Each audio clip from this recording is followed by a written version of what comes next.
The silence that descended over Whispering Pines was absolute, as if someone had muted the world. Crystal glasses froze mid-clink. Silver forks halted above $200 plates. Every eye in Connecticut's most exclusive restaurant fixed on the small figure kneeling beside the grotesque animal near the entrance.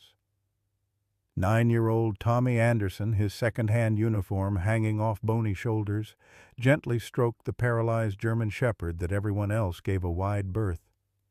The dog's mangled face turned toward the boy's touch like a flower seeking sunlight. "Get away from that beast." Manager Harold's voice sliced through the silence. "Mr. Blackwood, I apologize." The boys knew Maxwell Blackwood, whose net worth exceeded the GDP of small nations, raised his hand. From his secluded corner table, his steel-gray eyes narrowed not with anger, but with something far more dangerous interest. "Boy," his voice carried without effort, "what's your name?" Tommy stood, small fingers still buried in the dog's fur. "Tommy Anderson, sir." "And why?" Maxwell leaned forward slightly. "Aren't you afraid of Duke? Leave a like and share your thoughts in the comments, along with the city you're watching from now. Let's continue with the story." Tommy Anderson had been caring for his mother since he was 7. At 9, he moved through their cramped one-bedroom apartment with the efficiency of someone 3 times his age, administering medications, preparing simple meals, and still maintaining straight A's at school. His childhood had evaporated the day his father's truck skidded off an icy bridge, leaving Sarah Anderson to raise her son while battling lymphoma that had recently progressed to stage 4. The job at Whispering Pines wasn't official. Harold Mitchell had hired him off the books to bus tables during dinner service, a violation of labor laws that Tommy understood only as the blessing that put food on their table and paid for his mother's pain medication. The $50 cash each night meant Sarah could occasionally rest instead of taking an extra night shift at the convenience store. 10 miles away, in a sprawling colonial estate set on 40 acres, Maxwell Blackwood lived alone except for his security staff and Duke, the German shepherd who had once been his prized protection dog. At 58, Maxwell had amassed billions through his technology empire. Blackwood Innovations, built upon cloud security systems now used by governments worldwide. His reputation for ruthlessness was matched only by his reclusiveness since the attempt on his life 3 years earlier. Duke had taken the bullets meant for Maxwell, saving his life but losing his own mobility on the right side and vision in one eye.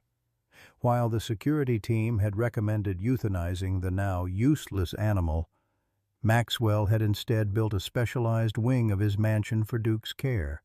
The dog accompanied him everywhere, including his weekly Thursday dinner at Whispering Pines, where staff and patrons alike gave the disfigured animal a wide berth. Whispering Pines itself occupied a renovated 19th-century mansion, its oak-paneled dining room and crystal chandeliers catering to Connecticut's ultra-wealthy. Reservations required months of advance notice unless you were Maxwell Blackwood, who owned the building and leased it to the restaurant for $1 annually, with the stipulation that his corner table remained perpetually available.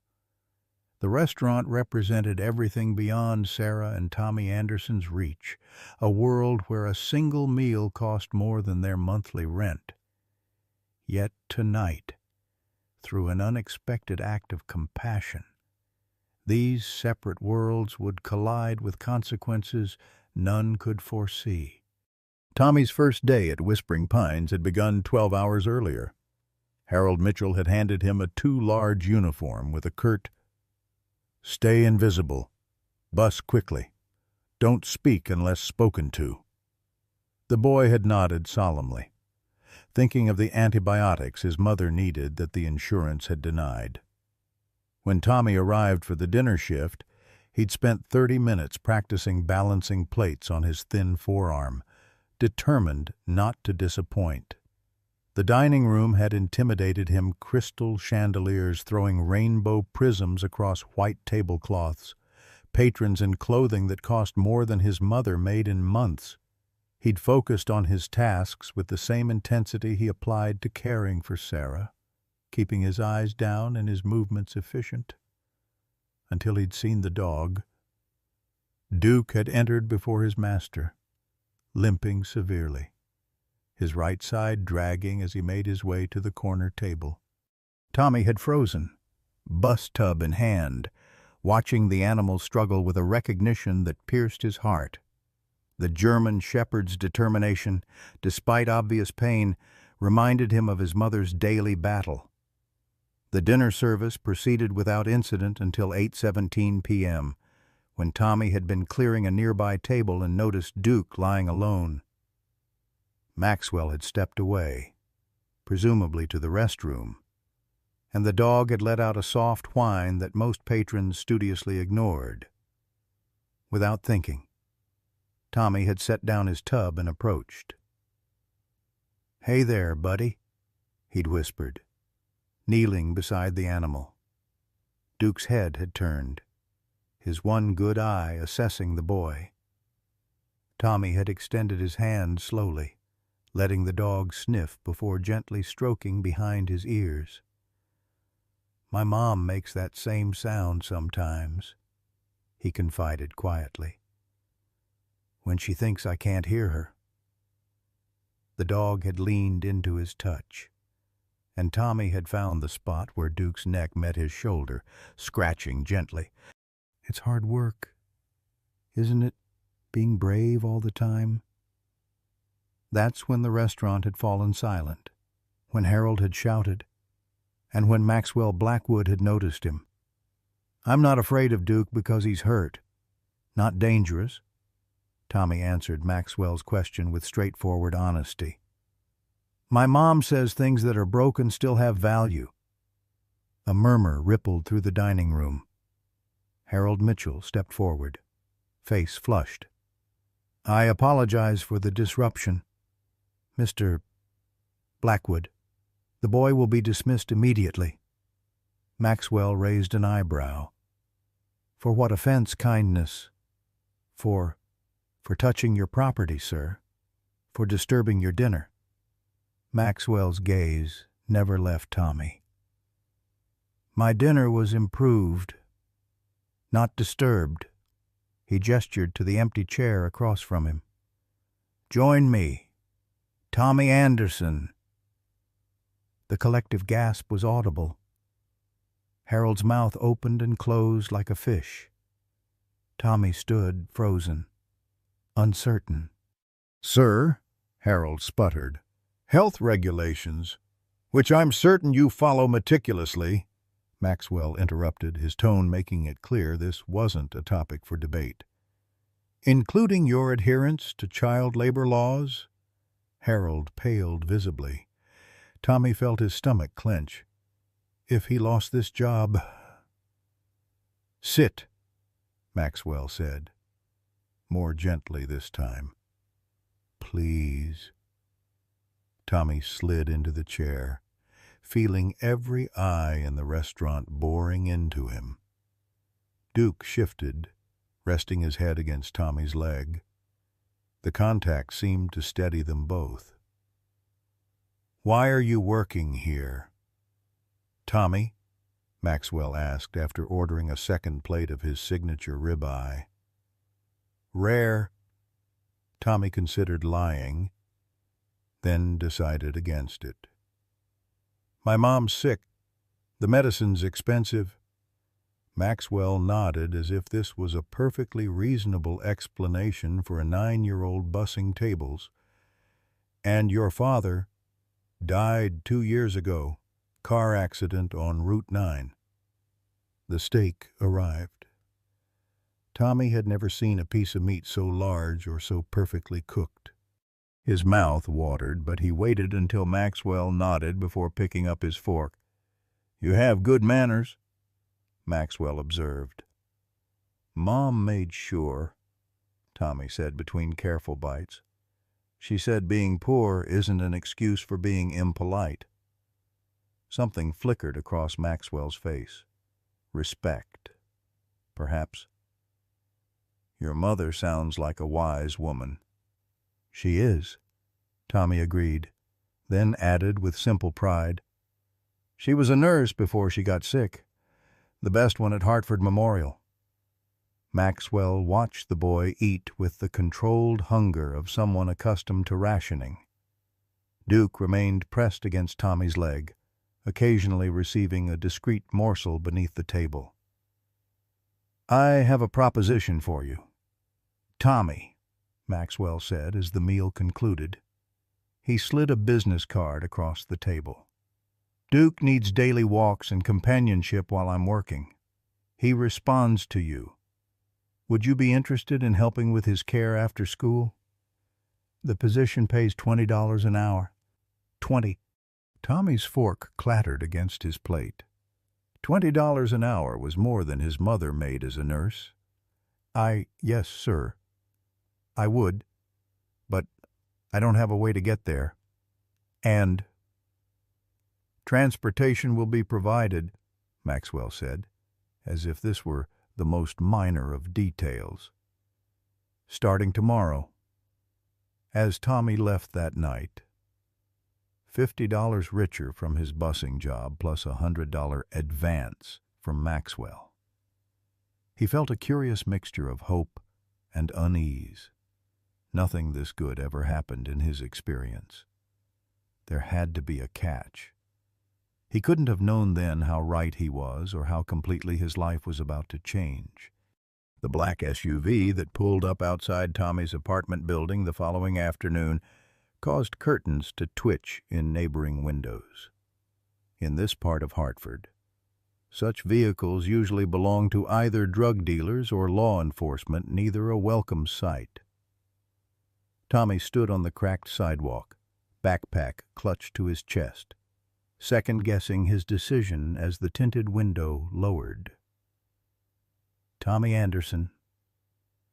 The driver was a compact man with close-cropped gray hair and alert eyes that missed nothing. "I'm Frank Donovan, Mr. Blackwood's head of security, ready to meet Duke properly."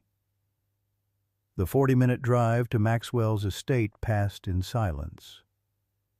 Tommy pressed his face against the window as they left behind crowded streets for increasingly affluent neighborhoods, finally turning onto a private road that wound through dense forest. When the trees parted to reveal Maxwell's residence, Tommy couldn't suppress a gasp. The colonial mansion sprawled across manicured grounds, its white columns and brick facade like something from a history textbook.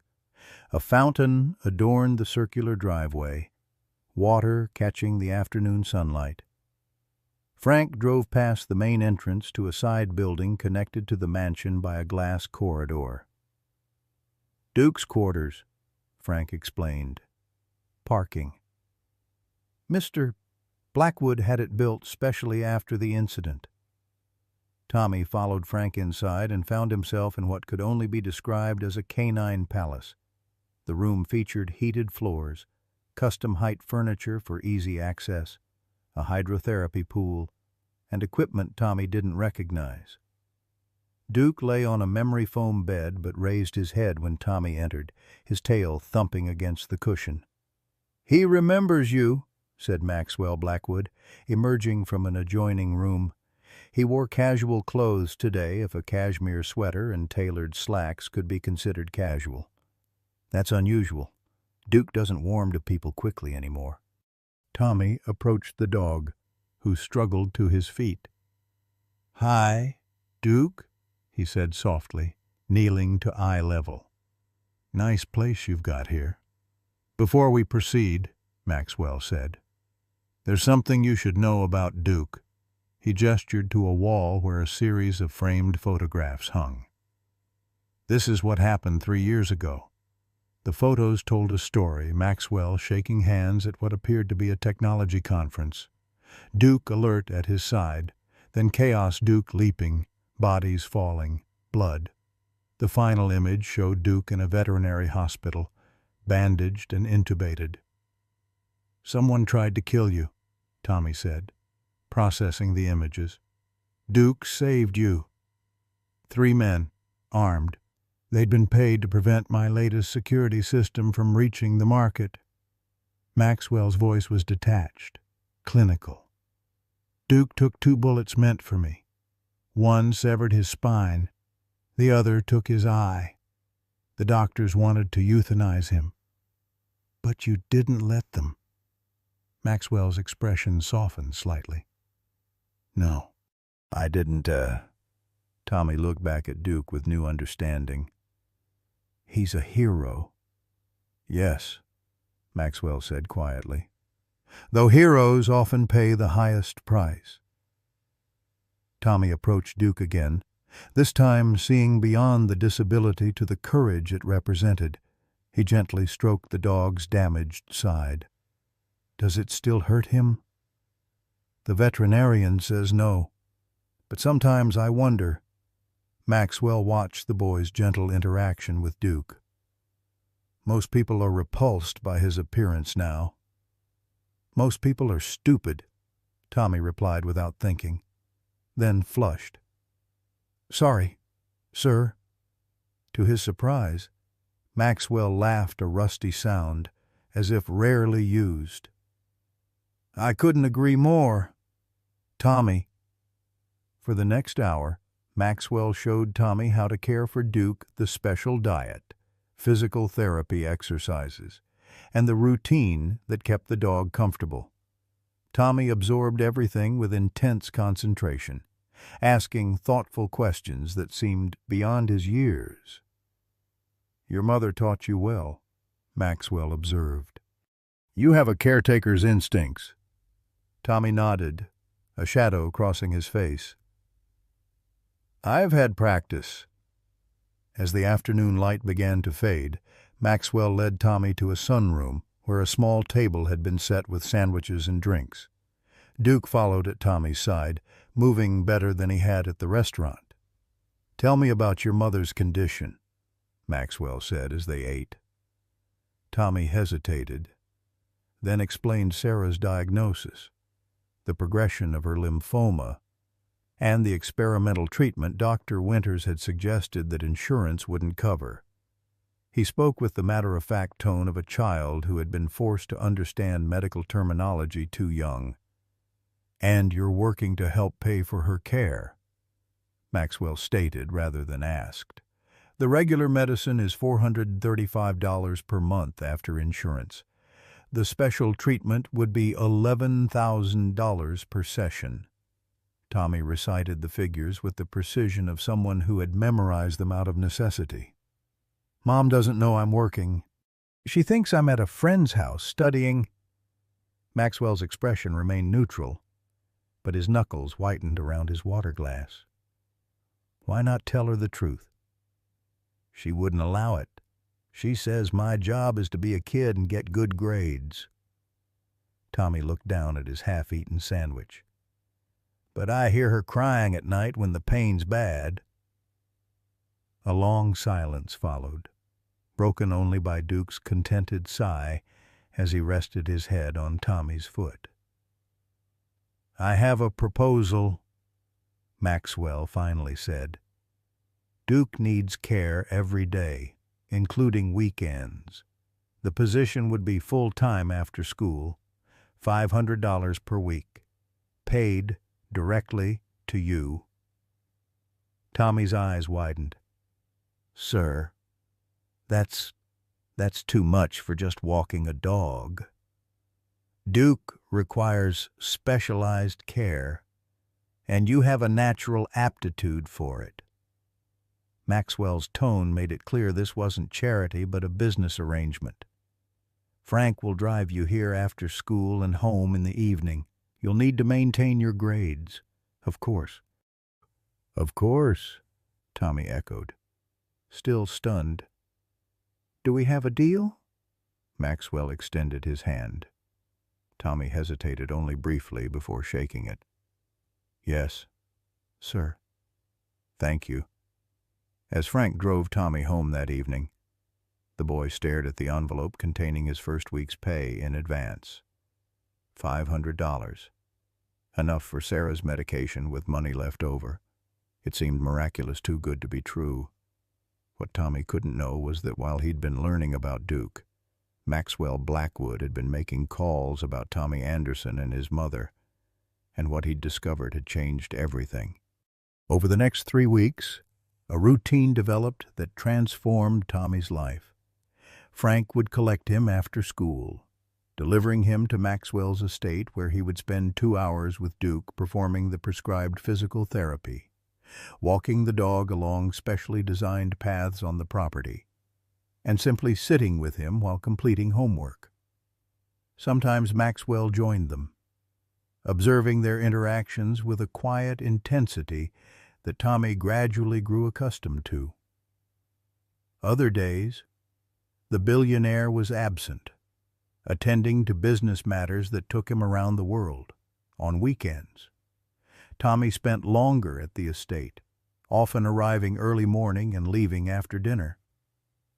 Sarah believed her son was participating in a special academic program for gifted students, a half-truth Tommy maintained with increasing discomfort. The money he brought home was explained as a scholarship stipend, which Sarah accepted because she wanted to believe good things could still happen to them. The weight of deception troubled Tommy, but watching his mother take her medication without calculating the cost against groceries made it bearable. For the first time in months, there was enough food in their refrigerator. Sarah even splurged on a new sweater for herself, though Tommy noticed she still coughed into her handkerchief when she thought he wasn't looking. At Whispering Pines, Harold Mitchell's attitude toward Tommy underwent a dramatic shift. The manager who had been ready to fire him now treated him with a strained deference that bordered on fear. Tommy continued bussing tables 3 nights a week, not because he needed the additional money, but because Sarah expected him to be at his friend's house studying those evenings. The irony wasn't lost on the boy. He was lying to protect his mother from knowing he was working, while continuing to work to maintain the lie. "You're looking better, Duke," Tommy said one Saturday afternoon as they sat in the garden. October had painted the estate in golds and reds, a spectacular backdrop to their daily walks. The German shepherd's coat had developed a glossy sheen since Tommy had started brushing him daily, and while his gait remained uneven, his energy had improved significantly. Duke rested his head on Tommy's lap, his one good eye fixed adoringly on the boy.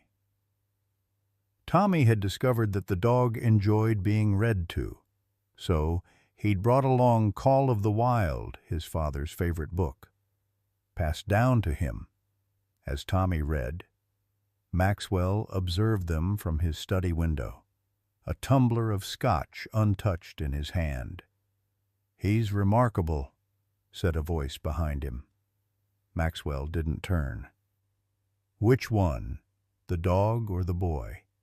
Dr. Elizabeth Winters moved to stand beside him, her gaze following his to the pair in the garden. At 42, she was one of the country's leading oncologists, her research into immunotherapy treatments for aggressive lymphomas earning her both acclaim and controversy. "Both," she answered. "Duke's physical improvement is measurable: better muscle tone, increased mobility, even improved neurological responses. But the boy—" She shook her head. 9-year-olds shouldn't have such old eyes." Maxwell sipped his scotch. "What did you find?" "Sarah Anderson's medical records confirm stage 4 lymphoma. Her insurance denied my treatment protocol as experimental, which is standard practice." Elizabeth placed a file on Maxwell's desk. "She's receiving minimal palliative care. Without intervention, her prognosis is 6 months. Possibly less. Maxwell's expression didn't change, but his knuckles whitened around the crystal tumbler. And with your treatment, 60% chance of remission. Elizabeth watched him carefully. Maxwell, why is this case important to you? You've funded my research for years without ever inquiring about specific patients. Maxwell returned to his desk, setting down his glass with deliberate precision. The boy has an extraordinary capacity for care. I've seen professionals with decades of experience show less insight with Duke than Tommy demonstrated in his first hour. Elizabeth studied her old friend, sensing there was more he wasn't saying. And nothing. The world has enough suffering without adding an orphaned child to the tally. He opened his laptop, signaling the end of the conversation. Make the arrangements for Sarah Anderson to begin treatment. Use the usual protocols: anonymous benefactor, clinical trial opportunity, whatever creates the least resistance. Elizabeth nodded, knowing better than to press further. I'll need her consent. Of course. Maxwell agreed. Everything must be done properly. After Elizabeth left, Maxwell pulled up the file his private investigator had compiled on Sarah Anderson, former head nurse at Hartford Memorial's Oncology Department, respected by colleagues, dedicated to patients, left her position 2 years ago when her condition made work impossible. Husband Michael Anderson killed in a single-vehicle accident on Route 9 during a snowstorm. What the file didn't contain, what Maxwell had specifically instructed his investigator to determine, was any connection between Sarah Anderson and himself. There was none. They had never met, never crossed paths. The coincidence of her son appearing in his life was just that coincidence. Maxwell closed the file, oddly dissatisfied. He'd built a fortune by recognizing patterns others missed, by sensing opportunities and threats before they fully materialized. Something about the Anderson situation nagged at him, a puzzle piece that didn't quite fit. Outside, Tommy laughed at something, a rare, unguarded sound that carried through the open window. Maxwell watched as Duke attempted a playful bow, his front legs extending while his hindquarters remained uncooperative. The effort was clumsy but earnest, earning another delighted laugh from the boy. A strange sensation expanded in Maxwell's chest, unfamiliar enough that it took him a moment to identify it as contentment. On Tuesday afternoon, Tommy arrived at the estate unusually quiet. Duke sensed his mood immediately, pressing against the boy's leg with concerned whines. Maxwell, who had been reviewing contracts in the sunroom, observed the change with equal perception. "What's troubling you?" he asked after Tommy had mechanically performed Duke's therapy exercises. His usual cheerful commentary absent, Tommy hesitated, unaccustomed to sharing burdens. "Mom had a bad night. She couldn't stop coughing. And this morning there was blood." Maxwell set aside his papers. "Did you take her to the hospital?" Tommy shook his head. "She wouldn't go. Said it would cost too much for the ambulance." His small hands curled into fists. "I should have made her." "That's not your responsibility, Tommy." "Yes, it is." The vehemence in the boy's voice startled even himself. "She's all I have. If she—" His voice broke, and he turned away, shoulders rigid with the effort of containing emotions too large for his 9-year-old frame. Maxwell felt profoundly out of his depth. Comforting distressed children wasn't a skill acquired in boardrooms or negotiation tables. After an awkward moment, he did what he'd seen Tommy do countless times with Duke. He simply moved closer, offering presents without demands. "Your mother is fortunate to have you," he said quietly. Tommy wiped his eyes with his sleeve. "I'm supposed to be helping her, but I'm not doing enough. Sometimes help comes in unexpected forms." Maxwell chose his next words carefully.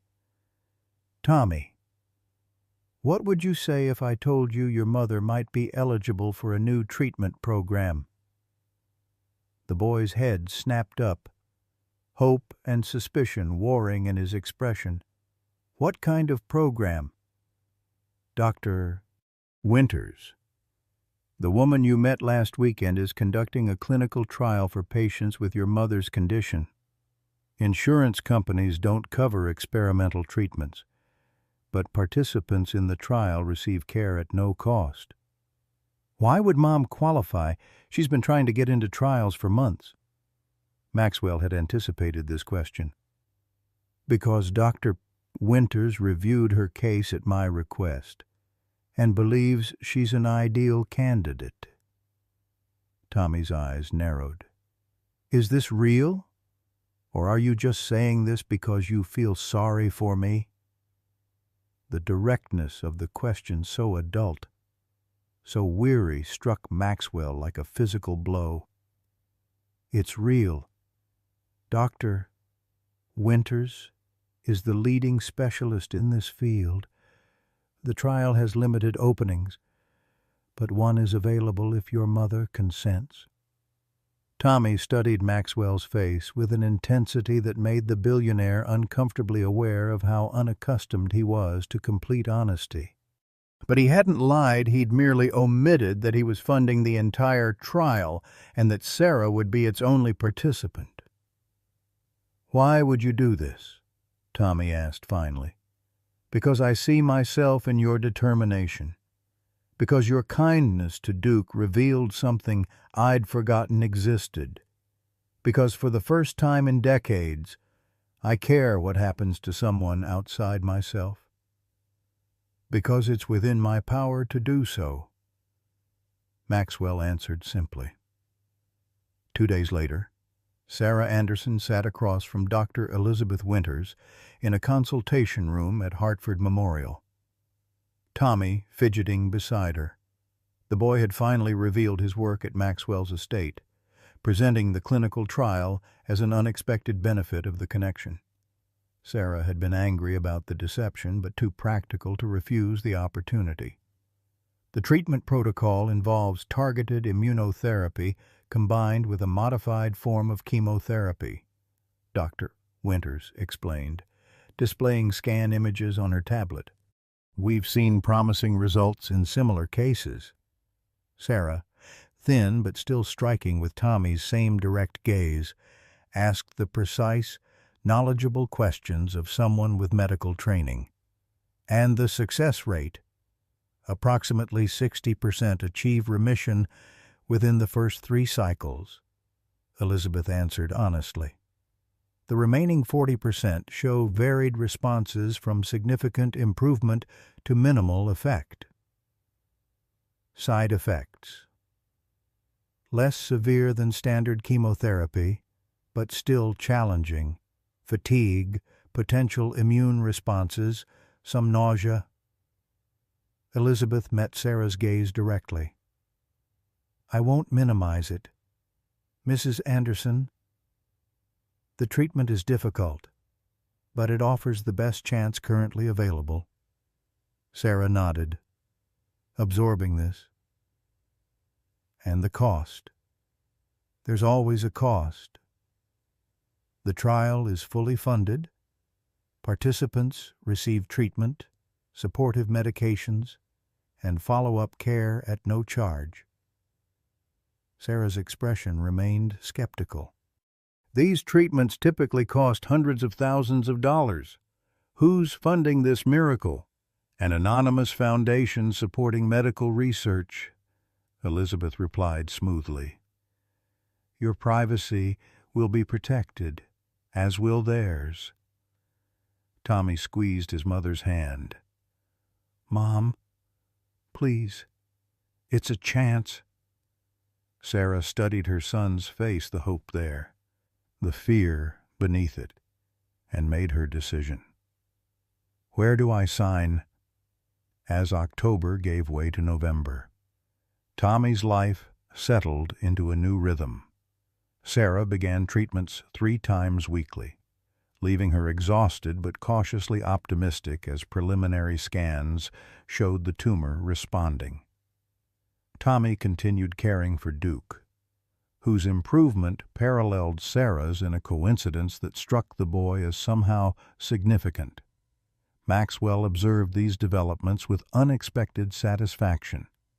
He'd arranged for Sarah's treatments to be scheduled during Tommy's school hours so the boy could continue his afternoons at the estate without additional strain. The cost was inconsequential to a man of his wealth, but the results were proving invaluable in ways Maxwell hadn't anticipated. Duke, once resigned to his limitations, now attempted to play and engage. The dog still couldn't manage stares or quick movements, but his spirit had revived. Maxwell found himself looking forward to Tommy's arrival each day, the estate less empty with the sound of the boy's voice echoing through rooms that had known only silence for too long. One afternoon, Maxwell returned from a business trip to find Tommy and Duke in the library. The boy sat cross-legged on the floor, papers spread around him. Duke watching attentively as Tommy explained his math homework as if the dog were his student. "And that's why you have to find the least common denominator before you can add fractions," Tommy was saying earnestly. "It's like trying to add apples and oranges otherwise. You need to convert them to the same thing first." Maxwell cleared his throat, and Tommy looked up with a smile that transformed his serious face into that of the child he actually was. "Mr. Blackwood Duke's really good at math. He only got 2 problems wrong." "Impressive," Maxwell said, taking a seat in a nearby armchair. "How is your mother doing?" "Better, Doctor. Winters says the main tumor shrank almost 30%. Mom's still really tired, but she's not coughing as much." Tommy's expression brightened further. "She's coming here on Saturday." This was news to Maxwell. "Is she?" Tommy nodded enthusiastically. "I want her to meet Duke. Doctor, Winters said it would be okay if Mom feels up to it. I told her all about the estate and the therapy room and everything." Maxwell felt a flicker of unease. He'd deliberately maintained separation between his sponsorship of Sarah's treatment and his relationship with Tommy. The arrangement worked precisely because of that separation, clinical, clean, without messy emotional entanglements. "Tommy," he began carefully, "your mother might not be strong enough for visitors. That's why she's coming here instead of me taking Duke to our apartment," Tommy explained, misunderstanding Maxwell's concern. "Our building doesn't have an elevator, and it's 3 flights up." "I see." Maxwell couldn't think of a reasonable objection that wouldn't disappoint the boy. "Well, we'll make sure everything is comfortable for her visit." Tommy beamed. "Thanks. Mr. Blackwood, I know she'll love Duke as much as I do." As the boy returned to his homework, Maxwell wondered why the prospect of meeting Sarah Anderson left him so unsettled. He'd encountered thousands of people throughout his career, politicians, royalty, celebrities, business titans. None had provoked this strange anticipation. Perhaps it was simply the unusual circumstances meeting someone whose medical care he was anonymously funding, whose child had become unexpectedly important in his carefully controlled life. Yes, that must be it.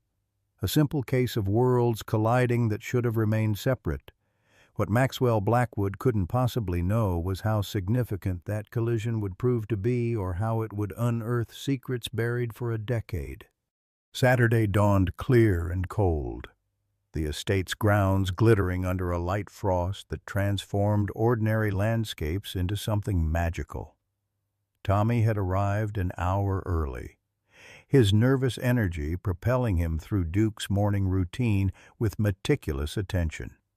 The dog, sensing the boy's excitement, remained patient as Tommy brushed his coat for the third time. "You have to look your best," Tommy explained, smoothing a non-existent tangle. "Mom's going to love you, but first impressions matter." From the doorway, Maxwell observed this preparation with quiet amusement. He'd instructed his staff to prepare the sunroom for visitors' fresh flowers. Comfortable seating arranged to accommodate someone with limited stamina, a selection of refreshments that would appeal to a person undergoing treatment. Now, watching Tommy's earnest grooming of Duke, he realized he'd overlooked the most important preparation, his own. Maxwell Blackwood hadn't felt nervous meeting someone in 25 years. He was accustomed to others being nervous around him. That was the natural order when you controlled billions in assets and could alter a person's fortunes with a single decision. Yet, as the clock ticked toward Sarah Anderson's arrival, he found himself checking his appearance in a hallway mirror, straightening a tie that needed no adjustment. "Frank called," Tommy announced, bounding into the foyer where Maxwell waited. "They're 5 minutes away. Mom's feeling good today. She even put on her special occasion sweater." Maxwell nodded, inexplicably relieved by this report. "The sunroom is ready. I've arranged for lunch if she feels up to eating." Tommy grinned. "She will. Dr. Winters says Mom's responding better than anyone expected. It's like a miracle." Not a miracle, Maxwell thought. Science, funding, and access, the unholy trinity that determined survival in America's healthcare system. But he kept this cynicism to himself, unwilling to diminish Tommy's joy. The crunch of tires on gravel announced Frank's arrival with their guest. Tommy raced to the door, flinging it open before the SUV had fully stopped. Maxwell remained in the foyer, Duke at his side. As Tommy helped his mother from the vehicle, Sarah Anderson was taller than Maxwell had expected, her willowy frame thin but not fragile. Despite the ravages of her illness and treatment, she carried herself with a dignity that commanded respect. Her hair, the same sandy blonde as Tommy's, was cropped close to her scalp, a style that emphasized her fine bone structure.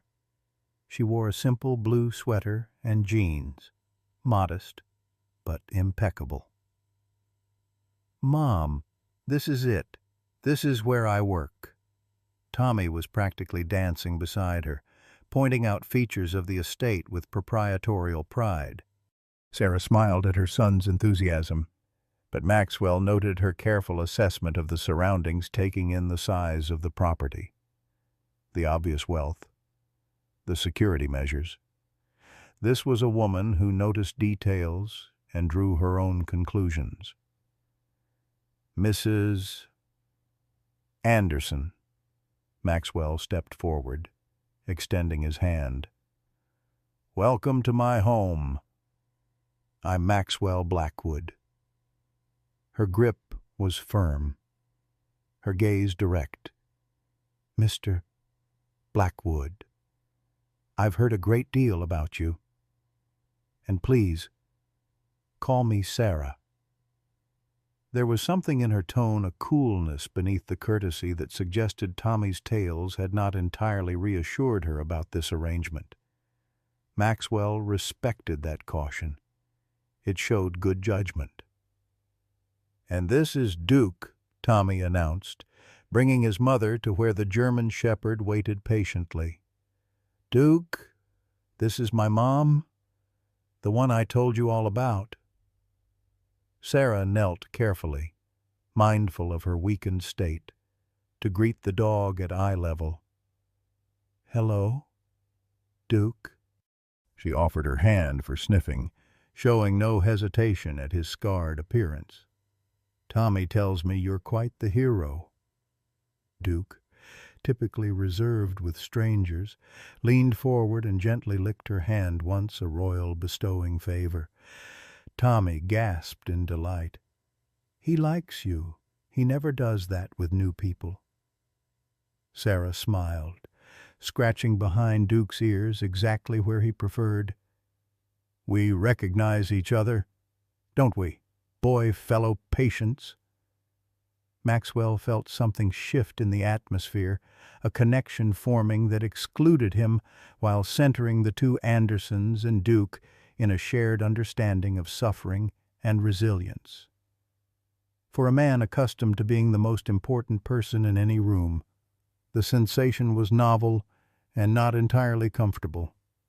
"The sunroom is this way," he said, perhaps more abruptly than intended. "I thought you might appreciate the natural light." Sarah rose gracefully, one hand on Tommy's shoulder for support that seemed as much emotional as physical. "That sounds lovely." The next hour passed pleasantly enough, with Tommy dominating the conversation, eager to show his mother everything about his work with Duke, from the therapy equipment to the garden paths they walked daily. Sarah listened attentively, asking thoughtful questions and visibly relaxing as she saw how at home her son was in these surroundings. Maxwell observed more than participated, noting the obvious bond between mother and son, the small touches, the shared glances, the private language of family. It stirred something uncomfortable in his chest, a recognition of what had been absent in his own life. "Tommy mentioned you built this wing specifically for Duke after the assassination attempt," Sarah said during a lull in her son's enthusiastic narration. "That shows remarkable commitment." "Duke saved my life," Maxwell replied simply.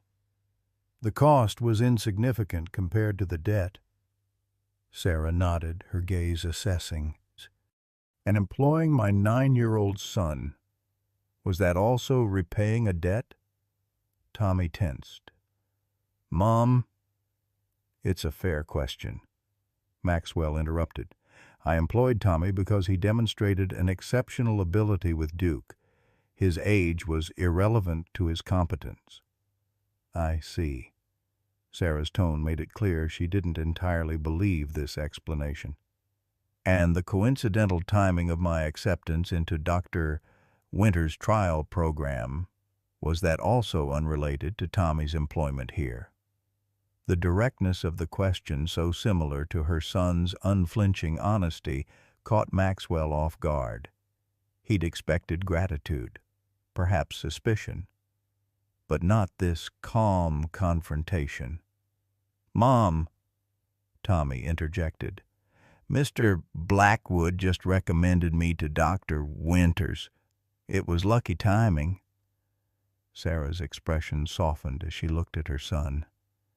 "Tommy, would you mind getting my medication from my purse? I left it in the entryway." Once Tommy had hurried from the room, Sarah turned back to Maxwell, her expression hardening. "Let me be clear, Mr. Blackwood. I appreciate the opportunity to participate in Dr. Winter's program. The treatment is working, and for that, I'm grateful. But I won't allow my son to feel indebted to you, nor will I accept charity disguised as employment." "Your son's work is genuine," Maxwell countered. "Ask Duke if you doubt me." "I don't doubt Tommy's abilities. I doubt the coincidence of a billionaire taking such personal interest in a busboy." She leaned forward slightly. "What do you really want from my son, Mr. Blackwood?" The question hung between them, sharp as an accusation. Maxwell felt a surge of anger, not at being challenged, but at having his motives questioned when he himself wasn't entirely sure of them. "I want," he said slowly, to see potential rewarded rather than wasted. I want to witness kindness prevail over indifference. I want—" He stopped, surprised by his own vehemence. "You want a purpose beyond accumulation," Sarah finished for him, her expression softening slightly. "I understand that better than you might think." Before Maxwell could respond, Tommy returned with Sarah's medication. The moment of raw honesty passed, replaced by the practical routine of pills and water. Maxwell watched as Tommy fussed over his mother, offering her a cushion, adjusting her position for comfort, a child performing adult duties with practiced ease.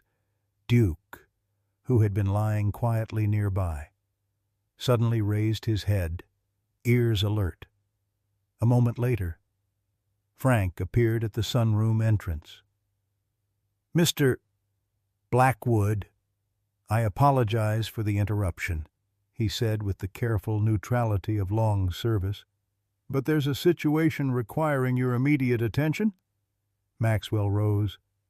"Excuse me," he said to Sarah and Tommy. "Please continue enjoying the sunroom. I'll return shortly."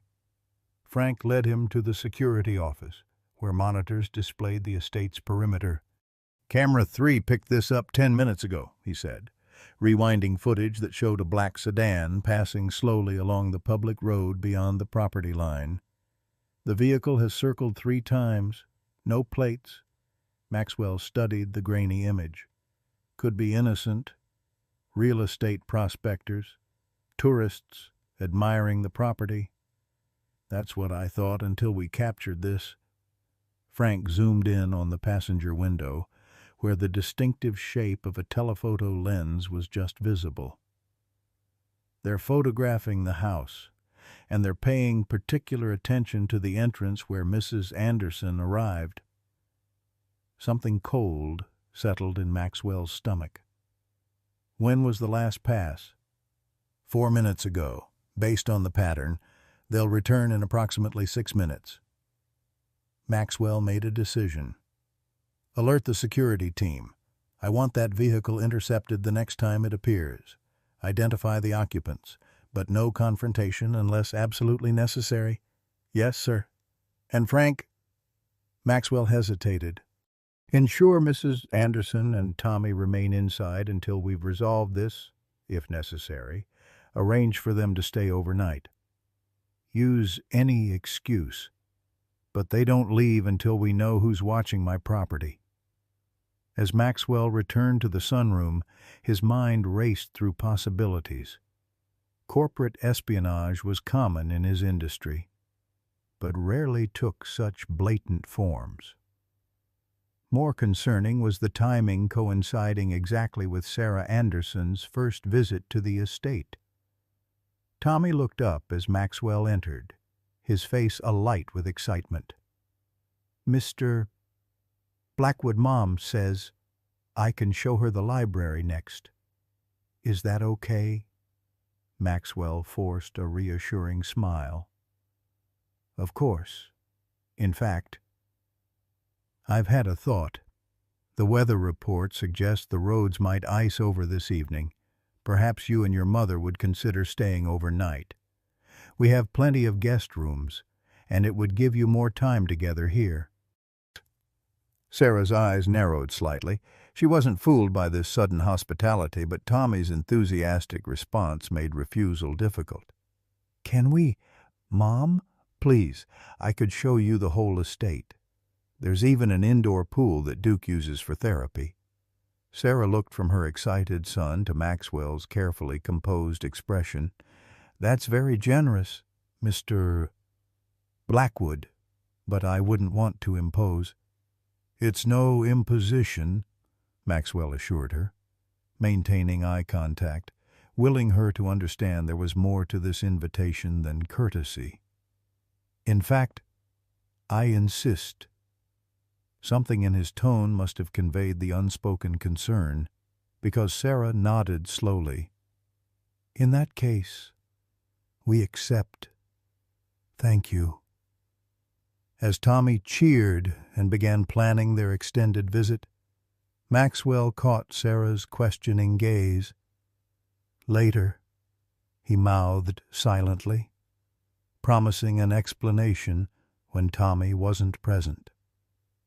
She acknowledged this with the slightest nod, her expression transforming from suspicion to alert caution. Outside, beyond the estate's security perimeter, the black sedan made its fourth pass, cameras documenting every detail of Maxwell Blackwood's sanctuary and the unexpected visitors who had brought unprecedented warmth to its cold perfection. Night descended on the Blackwood estate, wrapping the property in shadows deepened by the security team's decision to minimize external lighting. Tommy had fallen asleep in one of the guest rooms after an evening of excitement showing his mother every corner of the mansion he'd been permitted to explore, introducing her to staff members who had become familiar faces, and finally succumbing to exhaustion with Duke curled protectively at the foot of his bed. Sarah Anderson stood at the window of the library, a cup of tea cooling in her hands as she watched security personnel move across the grounds with practiced precision. She didn't turn when Maxwell entered, though she'd undoubtedly heard the door open. "I believe you owe me an explanation, Mr. Blackwood." Maxwell poured himself a scotch from the crystal decanter on the sideboard. "A vehicle was observed making repeated passes of the property today, photographing the entrance and monitoring activity. My security team considers it suspicious enough to warrant precautions." Sarah turned then, her face composed but alert. "And you believe this surveillance is connected to my presence here?" "I don't know," Maxwell admitted. "It could be corporate espionage, paparazzi, or something more concerning, until we identify the individuals involved. I prefer to err on the side of caution, particularly when a child is involved." It wasn't a question. "Yes." Sarah sipped her tea, studying him over the rim of the cup. "You're a difficult man to understand, Mr. Blackwood. Your public reputation suggests ruthless self-interest, yet your actions toward my son show genuine care." Maxwell met her gaze steadily.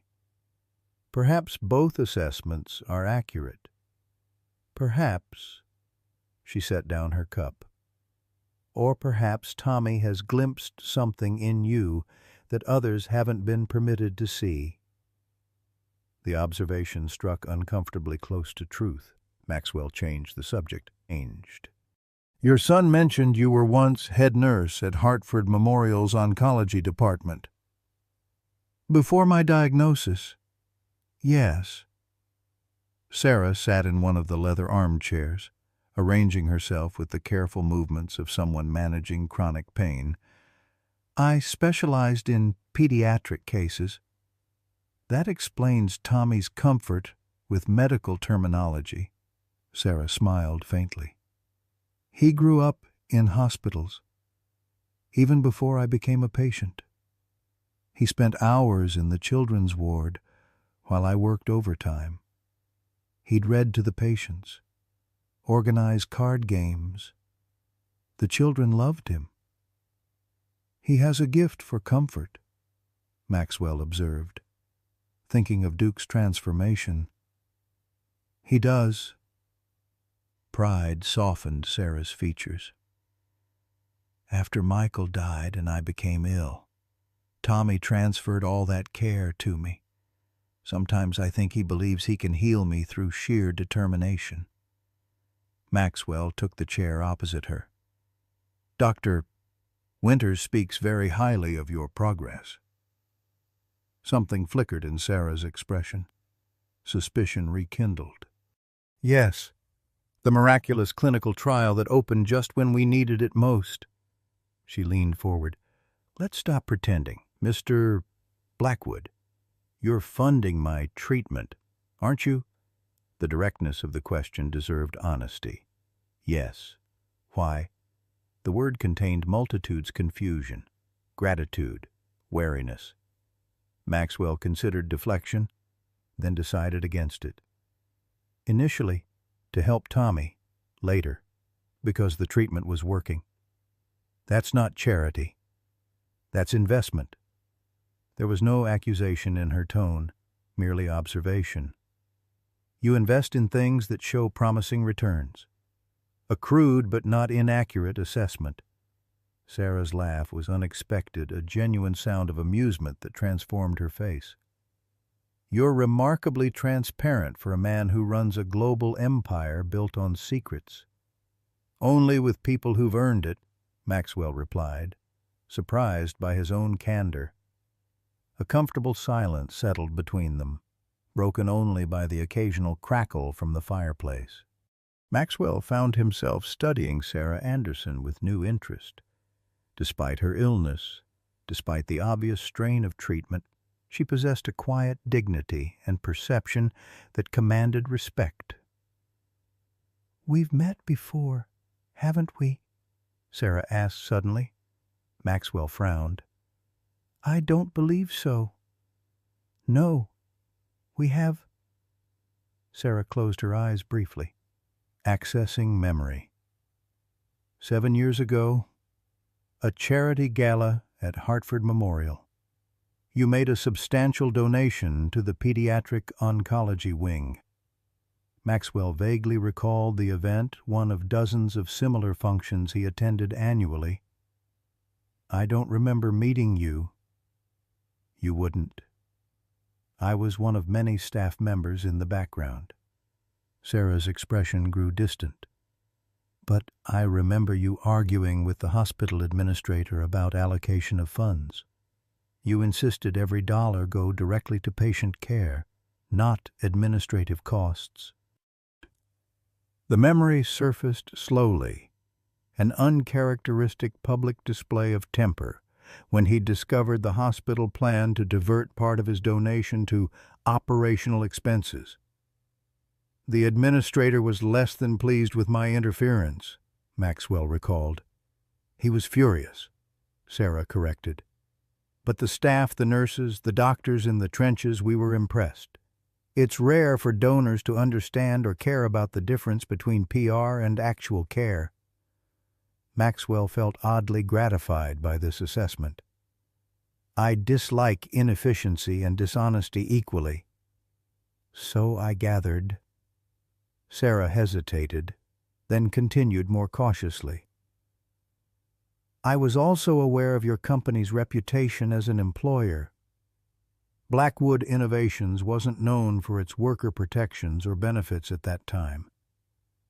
Something in her tone alerted Maxwell. "You seem to have specific knowledge." Sarah met his gaze directly. "I have a cousin who worked in your Hartford office, Jennifer Davis. She was part of the team developing healthcare software in 2014. The name triggered immediate recognition, and with it, discomfort. "Ms. Davis was involved in an employment dispute with my company." Dispute is a sanitized term for what happened. Sarah's voice remained calm, but her eyes had hardened. "Jenny led the effort to unionize your technical staff after 3 employees collapsed from exhaustion during a product launch. Your management responded by identifying the organizers and systematically eliminating their positions." Maxwell hadn't personally managed the situation. He'd delegated to HR and legal departments, but he recalled approving the strategy. Restructuring was necessary for business reasons. Retaliation was the reason, Sarah countered. "Jenny had worked 80-hour weeks for your company for 5 years. She helped build the healthcare interface that won you the government contract. Her reward was termination without cause and a confidentiality agreement that prevented her from finding equivalent work." The accusation hung between them, disturbing the brief rapport they'd established. Maxwell felt defensive anger rising, the reflexive response of power challenged but suppressed it, examining instead the discomfort her words provoked. "That was a different time in my company's history," he said finally. "People don't change that fundamentally. Mr. Blackwood, perhaps not. But their priorities can evolve." Maxwell set down his glass. "Your cousin, is she employed now? She teaches high school computer science in Oregon." Sarah's gaze remained steady. "She rebuilt her life. No thanks to your company." Maxwell nodded, accepting the implicit rebuke. "I appreciate your candor, Mrs. Anderson. Few people speak to me with such honesty." "That's the tragedy of wealth and power," Sarah observed. "You're surrounded by people who tell you what you want to hear, rather than what you need to know." The observation, so similar to thoughts Maxwell had harbored privately, was startling coming from this woman he barely knew.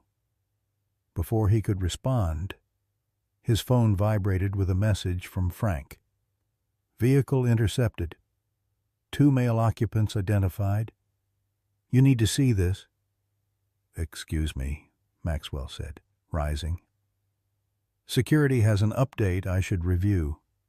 Sarah nodded, fatigue evident in the shadows beneath her eyes. "Of course.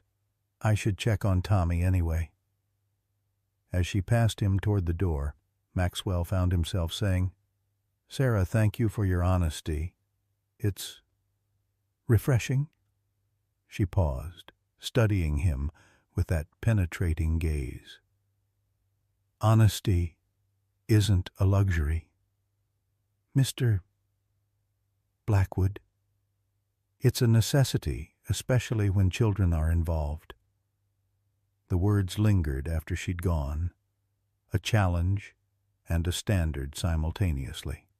Maxwell stared into the fireplace, her assessment of his character uncomfortably accurate. People didn't change fundamentally, she was right about that.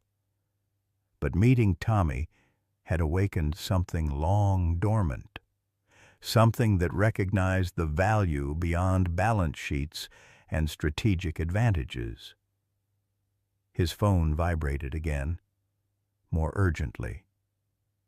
With a last glance at the doorway where Sarah had disappeared, Maxwell went to discover who had been watching his home and why their presence coincided so precisely with the Andersons' visit. The answer would shatter the fragile trust beginning to form between them, exposing secrets neither was prepared to face. Maxwell found Frank waiting in the security office, his normally impassive face tight with concern. 3 additional security team members stood nearby, their postures conveying professional alertness rather than the casual vigilance typical of a quiet evening shift. "Report," Maxwell said, closing the door behind him. Frank gestured to the monitor showing the estate's main gate. "The vehicle made another pass at 10:17 p.m. Thompson and Rivera intercepted them on the county road half a mile east. 2 male occupants, both armed but with proper permits. Identification." Frank handed over a tablet displaying driver's licenses and business cards. "Gregory Walsh and Martin Brenner. Private investigators licensed in Connecticut and New York. They claim to be working for this man." The screen changed to show another license, Victor Reeves, 60, the address listed in Manhattan. Maxwell's expression didn't change, but his pulse quickened. Did they state their purpose? Surveillance only, according to them. They were cooperative once identified, almost as if they wanted to be caught. Frank's frown deepened. "They delivered a message for you, sir. Verbatim, Mr. Reeves sends his regards and looks forward to reconnecting soon. Family is everything." The last 3 words landed like physical blows. Maxwell maintained his composure through decades of practiced control, but his mind raced through implications, each more disturbing than the last. Where are they now? We confiscated their camera equipment and escorted them to the property line with a warning. They left without incident. Frank hesitated. Sir, they had extensive documentation on Mrs. Anderson and the boy, medical records, school information, employment history surveillance photos dating back several weeks. I see. Maxwell's voice betrayed nothing of the cold fury building within him. Double the security detail, effective immediately. No one enters or leaves without direct authorization from me. The Andersons are not to go anywhere unescorted. Already implemented, sir. Frank's efficiency was one reason Maxwell valued him so highly. There's one more thing. When we seized their equipment, we found this. He handed Maxwell a sealed envelope with nothing but MB written on the outside.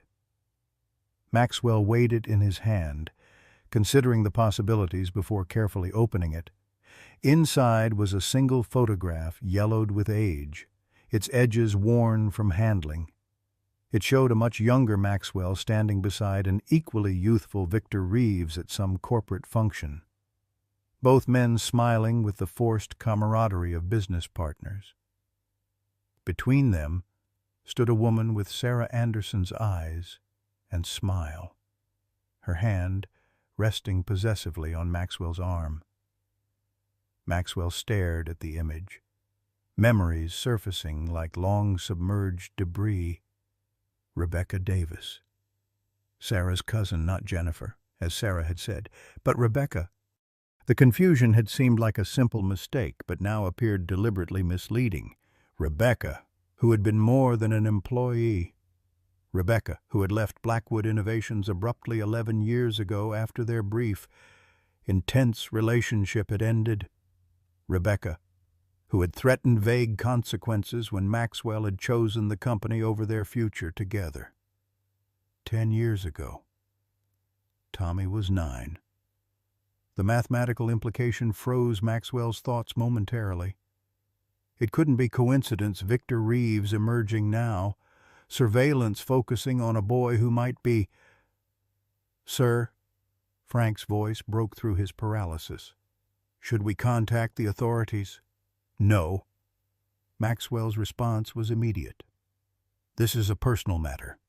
Continue monitoring, but take no further action unless there's a direct threat. Understood. Frank studied his employer with the careful assessment of someone who had witnessed the full range of his reactions over years of service. Will you be informing Mrs. Anderson? Maxwell tucked the photograph into his pocket. Not yet. I need to verify some information first. Returning to his private study, Maxwell locked the door and accessed his most secure server. The Blackwood Innovations database contained personnel records dating back to the company's founding, including the confidential files related to employee separations, information normally delegated to HR, but ultimately accessible to him as CEO. Rebecca Davis had indeed worked for his healthcare division from 2012 to 2014.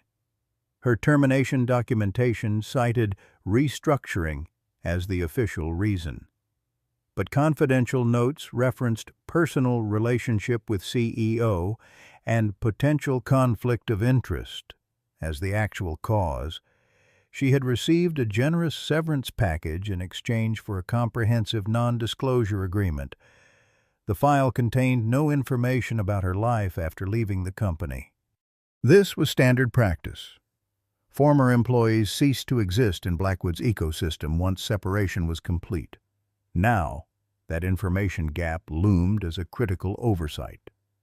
Maxwell turned to more personal archives, accessing email backups from that period.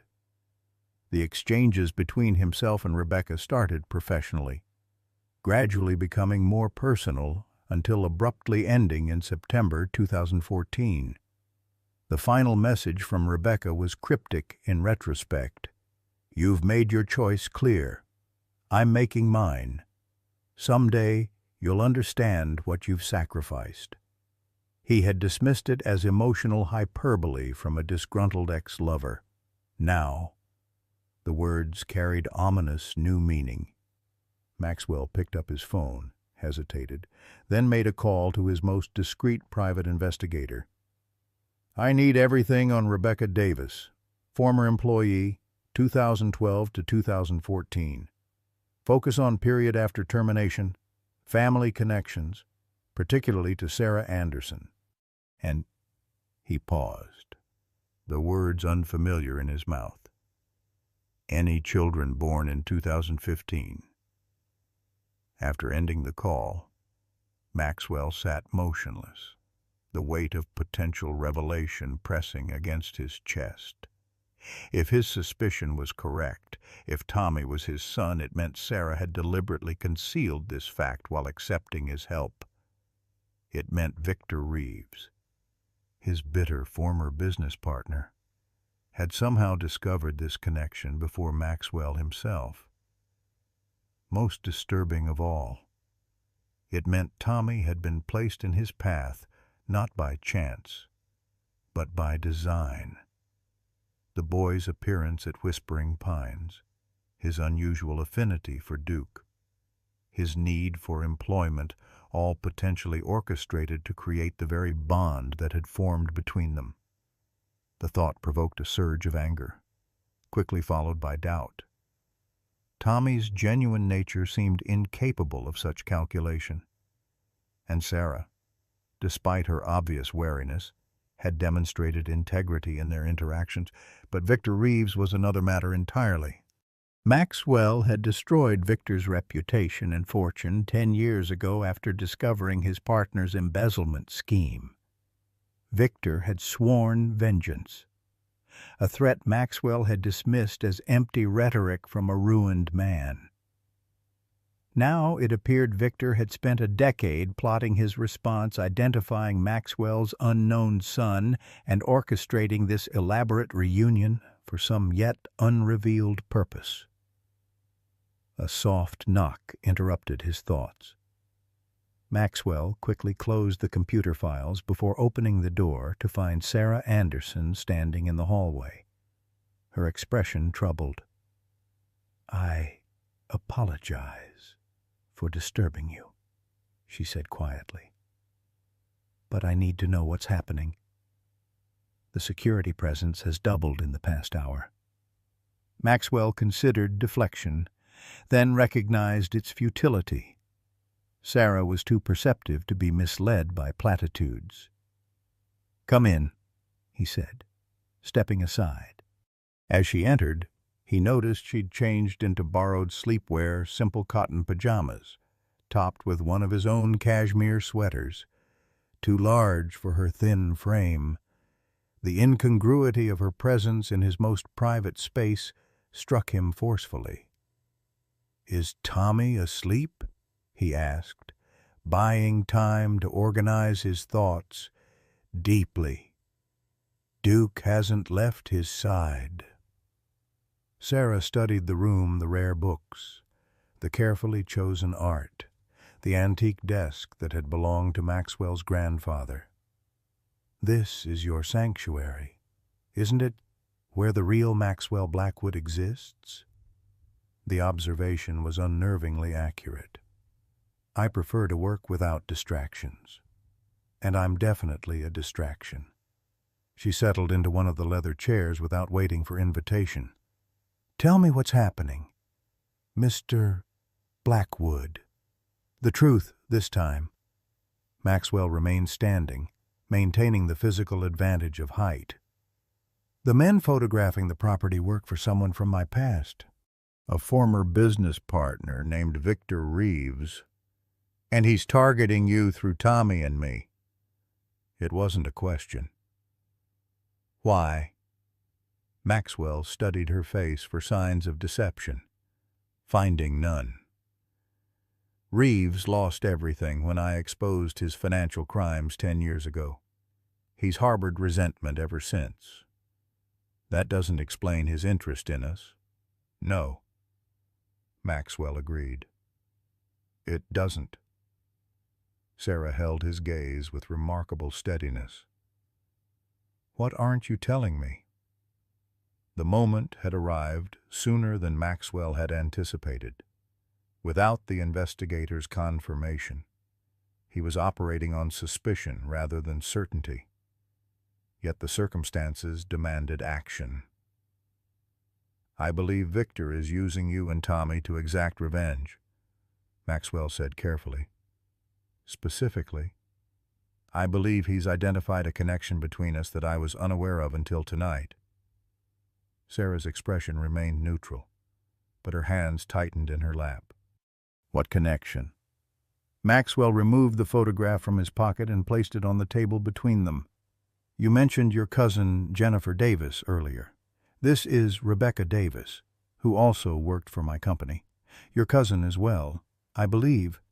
Sarah stared at the photograph, her complexion paling. Where did you get this? Victor's men left it for me. Rebecca and I had a brief relationship 11 years ago. She left the company when it ended. Maxwell maintained his direct gaze. Tommy is 9 years old. The implication hung in the air between them. Sarah remained silent, her breathing shallow. Is he my son? Sarah? The question, so monumental in its implications, emerged more gently than Maxwell had intended. Sarah closed her eyes briefly, composing herself before meeting his gaze again. No, she said firmly. Tommy is not your son. Relief and unexpected disappointment warred within Maxwell. Then why is Victor Reeves targeting you both? Because Rebecca is my cousin, was my cousin. She died of ovarian cancer 3 years ago. Sarah's voice caught slightly. Before she died, she told me about her relationship with you, about the termination, about her bitterness. That doesn't explain Tommy. No, it doesn't. Sarah sighed deeply. Tommy is Michael's son, Mr. Blackwood, my husband's son. But Rebecca was more than my cousin. She was my best friend. After her diagnosis, she became obsessed with what she saw as unfinished business. She believed you had destroyed her career and escaped consequences. Understanding began to dawn. So, when Tommy needed work... Rebecca had told me about your Thursday ritual at Whispering Pines, about your dog, about your isolation. Sarah's expression held no triumph, only weary acknowledgement. I suggested Tommy try for work there. Yes. I thought perhaps... I don't know what I thought. That seeing a child in need might awaken something in you, that you might experience some small fraction of the vulnerability Rebecca felt. You used your son to execute a dead woman's revenge. Maxwell's tone hardened. No, Sarah's denial was vehement. I would never endanger Tommy. I needed income. He needed purpose beyond watching me deteriorate. The job was legitimate. What I didn't anticipate was his connection with Duke, or yours with him. Maxwell processed this, finding it plausible, but incomplete. And Victor Reeves. How does he factor into this? I've never met the man, never heard of him until tonight. Sarah's confusion appeared genuine. Rebecca never mentioned him to me. Yet he has detailed information about you and Tommy, information that would require intimate knowledge or extensive investigation. Sarah paled further. What kind of information? medical records, school details, employment history. Maxwell watched her reaction carefully. Information that would allow him to manipulate both you and me. My God! Sarah stood abruptly, swaying slightly. Tommy. I need to check on Tommy. Maxwell caught her arm, steadying her. He's safe. The security team won't let anyone near him. You don't understand. Real fear showed in her eyes now. If this man has my medical records, he might know about... There are things in my past that could be used against us. What things? Sarah. Maxwell maintained his gentle grip on her arm. I need the full truth if I'm going to protect you both. Sarah hesitated, then seemed to make a decision. Before Tommy was born, I worked briefly for Advantage Pharmaceuticals in their clinical research division.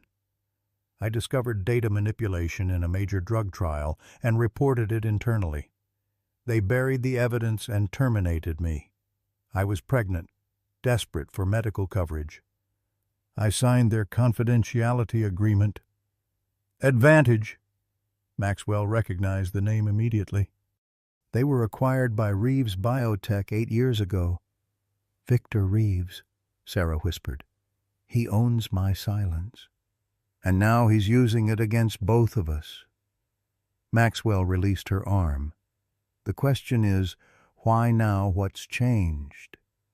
Sarah sank back into the chair. My treatment.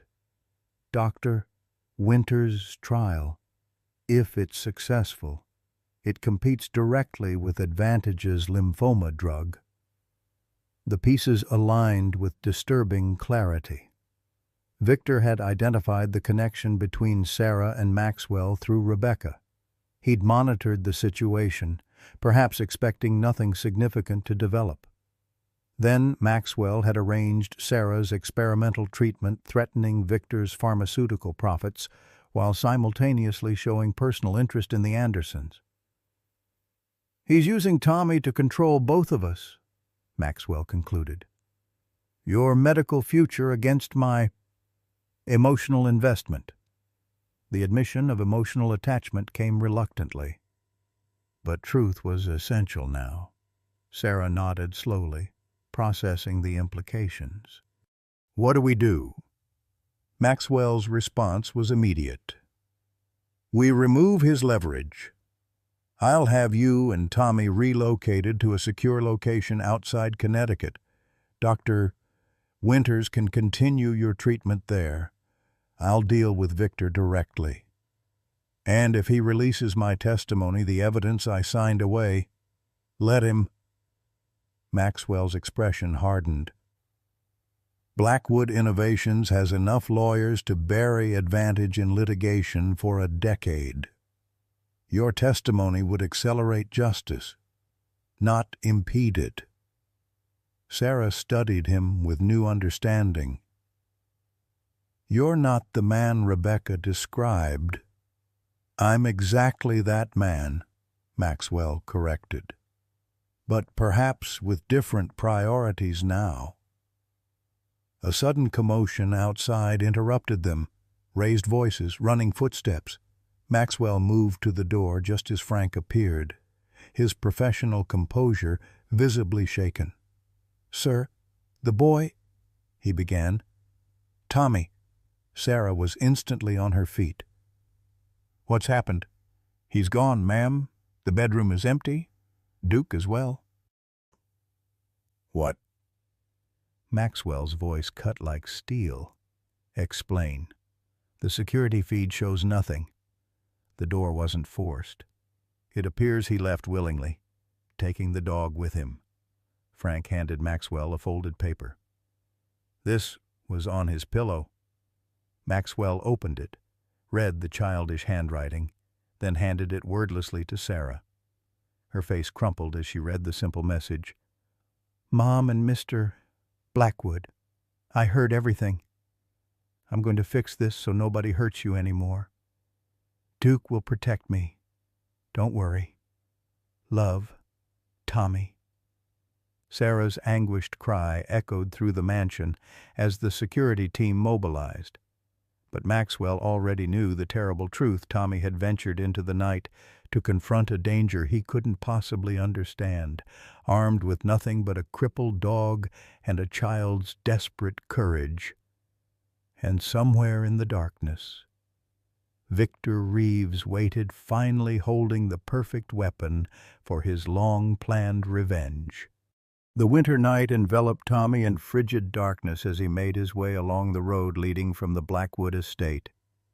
Duke limped beside him, occasionally whining in concern, but remaining steadfastly at the boy's side.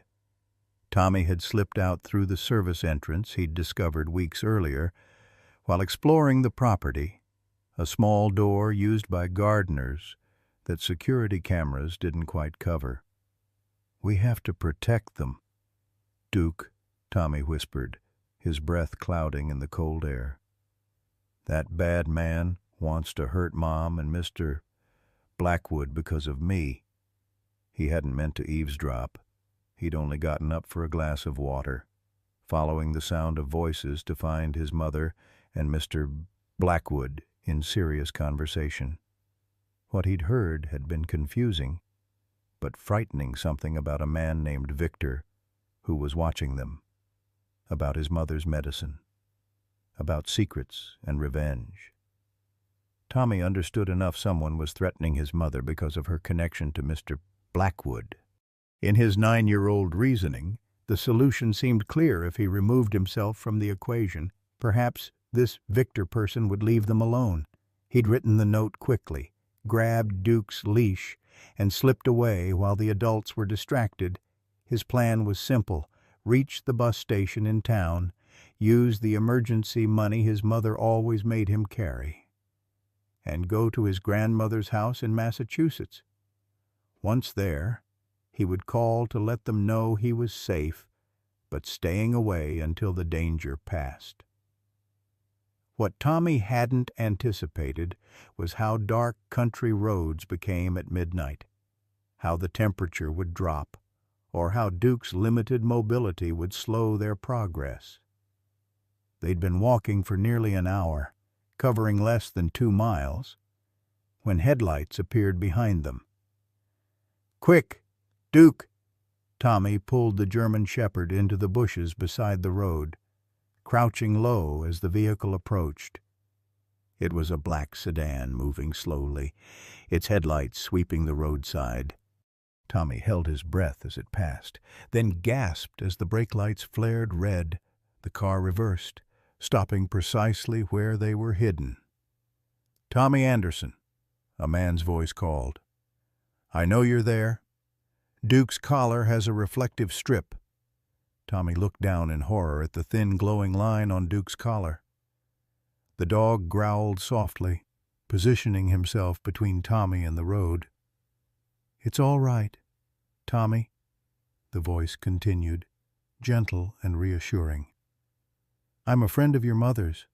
She asked me to find you." "My mom doesn't have a car," Tommy called back, still hidden. "Who are you really?" A chuckle came from the vehicle. "Smart boy. My name is Victor Reeves. I worked with your cousin Rebecca many years ago. Your mother is very worried about you, and I promised to help look for you." The name sent a chill through Tommy that had nothing to do with the cold. This was the man they'd been discussing, the one his mother feared. "I don't believe you," Tommy said, backing deeper into the undergrowth, tugging Duke with him. "That's wise. Never trust strangers." The car door opened, and a tall figure emerged. In the moonlight, Tommy could make out an older man with silver hair, impeccably dressed despite the late hour. "But it's freezing out here, and you and that poor dog will catch your death. Let me at least drive you back to town." Duke's growl deepened, the hair on his back rising despite his infirmity. Tommy had never seen the dog react this way to anyone. "Duke doesn't like you," Tommy observed. "He's a good judge of character." Victor Reeves sighed dramatically. "Dogs can be territorial, but I'm not leaving a child alone on a deserted road at midnight. Either get in the car willingly, or I'll have to insist." As if on cue, the passenger door opened, and a second man emerged, younger, broader, with the unmistakable bulge of a weapon beneath his jacket. "Last chance to do this the easy way, kid," Victor said, his gentle tone evaporating. Tommy felt panic rising in his chest. He'd made a terrible mistake leaving the safety of the estate. Now he was alone with the very danger he'd tried to escape, with only a disabled dog for protection. Duke must have sensed Tommy's fear. With a snarl that belied his weakened state, the German shepherd lurched forward, positioning himself between Tommy and the men. His teeth gleamed in the moonlight. Hackles raised, challenging anyone to approach. "Control your dog," Victor snapped, stepping back. "I can't," Tommy replied, a plan forming. "He only listens to Mr. Blackwood." "Blackwood isn't here," the second man said, reaching inside his jacket. "But I am." The new voice came from behind Tommy, strong and familiar. Maxwell Blackwood stepped from the trees, flanked by Frank and two other security team members. All carried themselves with the unmistakable readiness of trained professionals. "Mr. Blackwood," Tommy cried, relief flooding through him. "Stay where you are, Tommy," Maxwell said calmly, never taking his eyes off Victor. "Duke? Guard?" The dog's posture shifted slightly at the command, maintaining his protective stance but seeming to understand reinforcements had arrived. "Maxwell," Victor greeted him with forced cordiality. "What a coincidence. I was just offering this lost child a ride back to civilization." "A child you've been surveilling for weeks," Maxwell replied coldly. "A child whose medical records you illegally obtained. A child you intended to use against me." Victor's pleasant mask slipped momentarily. Always the dramatic flair. "Maxwell, I was merely concerned about your charitable interests. It's unlike you to develop such personal attachment to employees." "Tommy, come here," Maxwell said, extending his hand without looking away from Victor. Tommy hesitated, afraid to move past the men by the car. Duke sensed his uncertainty and nudged him backward, toward Maxwell. "This isn't over, Maxwell," Victor said, his tone hardening. "The boy is just the beginning. Sarah Anderson's treatment with Dr. Winters, do you think that will remain your little secret? How will your shareholders react when they learn you're diverting company resources for personal projects? Is that your play, Victor? Exposing my philanthropy?" Maxwell actually smiled, though the expression contained no warmth. "You've spent 10 years plotting revenge, and this is your masterstroke.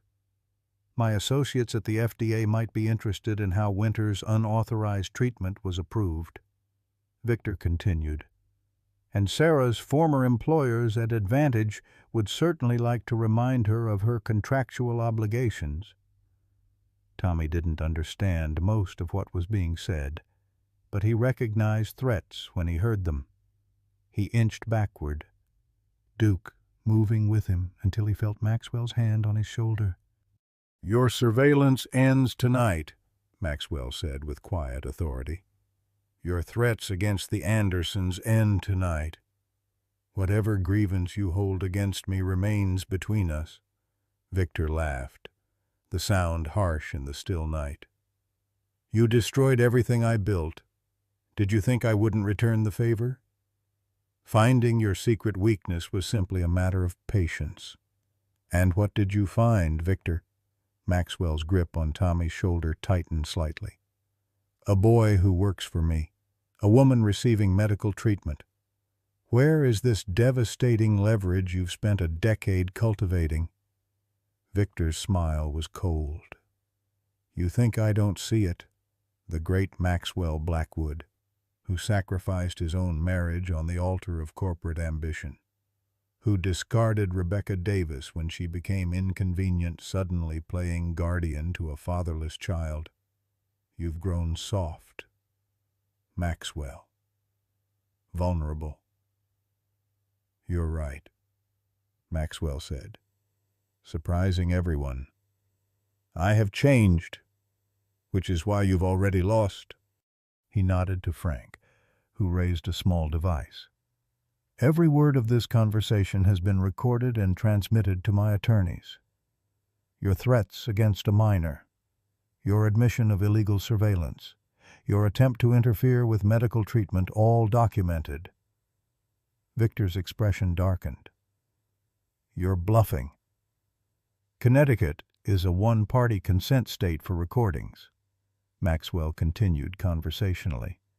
And threatening a child carries particularly severe penalties. But you knew that, being so thorough in your research. For the first time, uncertainty flickered across Victor's face. He glanced at his associate, who subtly shook his head. This isn't finished, Victor said, retreating toward his car. The boy was just one angle. I have others. No, Victor, you don't. Maxwell's voice remained calm. Because, while you've spent 10 years plotting revenge, I've spent 10 years building systems to protect what matters. And contrary to what you believe, I've always known what matters. As Victor and his associate returned to their vehicle, Maxwell lifted Tommy into his arms, an instinctive gesture of protection that surprised them both. The boy was light, too light for his age, a fact that registered in some distant part of Maxwell's consciousness even as he focused on the retreating threat. Are you taking me back to the mansion? Tommy asked in a small voice as the black sedan drove away. Yes, Maxwell answered, setting the boy down but keeping a protective hand on his shoulder. Your mother is worried sick. Shame washed over Tommy's face. I'm sorry. I thought if I left, that man would leave you and Mom alone. I heard you talking.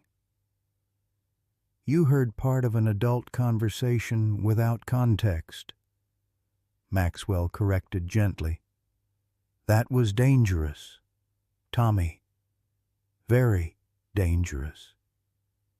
Duke pressed against Tommy's leg, as if agreeing with the admonishment while simultaneously offering comfort. Frank approached, holding the dog's leash.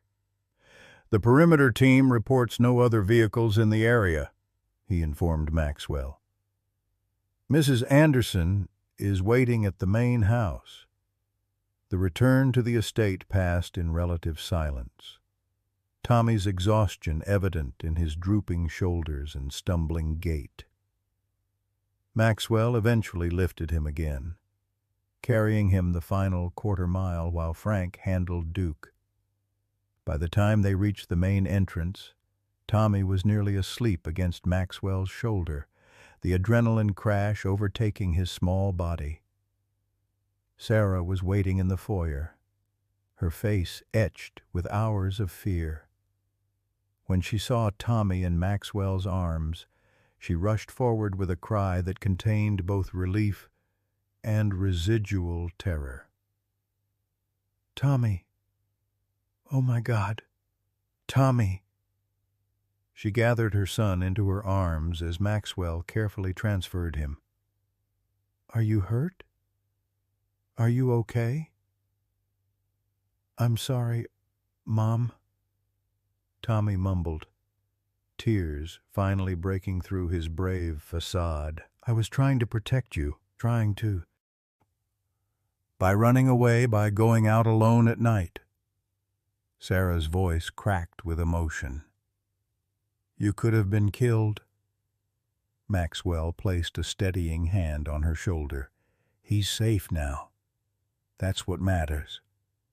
To Frank, he added, "Arrange a room for Mrs. Anderson and Tommy in the secure wing. Triple the night security rotation." As Frank nodded and moved away, Sarah looked up at Maxwell, her eyes still bright with tears. "You found him. How—" "Duke's collar has a GPS tracker," Maxwell explained. "A precaution I installed after the assassination attempt. I never thought it would be used to track them both." Sarah held Tommy tighter. "Thank you," she whispered. "I can't even—" "No need," Maxwell interrupted gently. "Let's get him to bed. We can discuss everything else tomorrow." As they made their way through the mansion, Tommy roused himself enough to ask, "Is that man going to come back? Mr. Blackwood?" Maxwell exchanged a glance with Sarah over the boy's head. "No, Tommy. Victor Reeves won't be troubling us again. Promise?" The child's voice contained such trust that Maxwell felt something shift permanently within his chest, a recalibration of priorities, a reordering of what constituted true wealth. "I promise," he replied, with the absolute certainty that he would move heaven and earth to keep that promise. Later, after Tommy had been settled in bed with Duke maintaining his protective vigil, Maxwell and Sarah stood in the hallway outside the bedroom, the night's events heavy between them. "We need to talk," Sarah said quietly. "About everything? About Rebecca? About what Victor said? About Tommy?"